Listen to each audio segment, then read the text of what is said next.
HPL PSL 11 ਦਾ final ਮੁਕਾਬਲਾ ਜਾਰੀ ਹੈ। हैदराबाद किंग्समैन ਦਾ ਪਿਸ਼ਾਵਰ ਜ਼ਲਮੀ ਨੂੰ फाइनल विच 130 रन्स का हदफ है। हदफ के ताकुब ज़लमी मुश्किलात का शिकार 8 रन्स से 2 आउट। अहम मैच विच बाबर आजम के ना चलन की रिवायत बरकरार।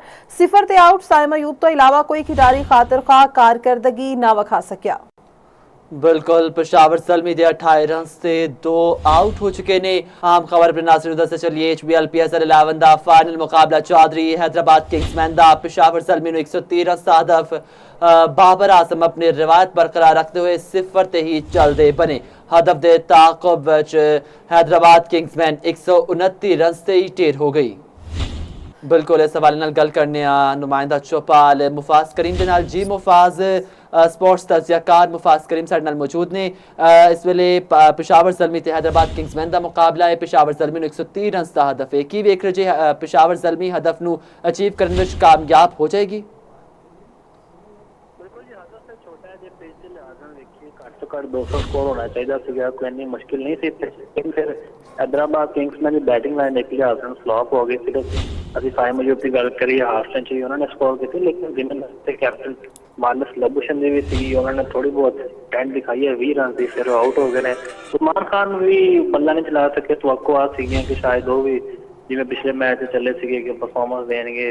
बाकी भी उन्होंने जो खिलाड़ी ने असं जो मास दक की गल करिए, उन्होंने पहली बॉल से एक शॉट छक्का मारा था, लेकिन फिर वो आउट हो गए। बहरहाल हम तुहानू पता है बाबर आजम भी आउट हो गए ने 0 ते बॉल जज नहीं कर सके। कीपर कैच दे बैठे ने तो 2 विकेट डेगियां ने। लेकिन हम खुशहाल मेंडिस खड़े ने अच्छी फॉर्म में। लेकिन हजे तक यही लगता है कि पिशावर ज़ल्मी मैच जीतेगी तो दूसरी बारी टाइटल भी अपने नाम कर लेगी।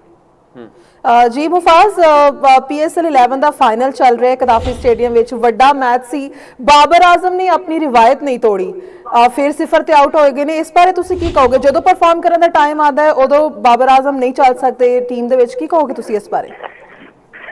देखो जी, बाबर ने चंगी रिवायतों ने पा दी हैं, 2 सेंचुरी उन्हें स्कोर की हैं। लेकिन तुहानू पता है कि अज फाइनल सीगा, अज ज़्यादा तवक्कुआत सी कप्तान ने पिशावर ज़ल्मी ने, लेकिन वो भी फिर चलते बने ने।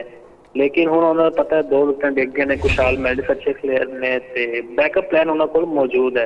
भावें इफ्तिखार अहमद की गल करिए, अब्दुल समद की करिए, तो हुण वेखदे की बंदा। लेकिन इत्थे हुण हैदराबाद किंग्समैन के बॉलर उत्ते प्रैशर है, क्योंकि तुहानू पता है टारगेट भी थोड़ा 130 का, घट तो घट 150 160 होंदा ते मुकाबला भी होना सीगा।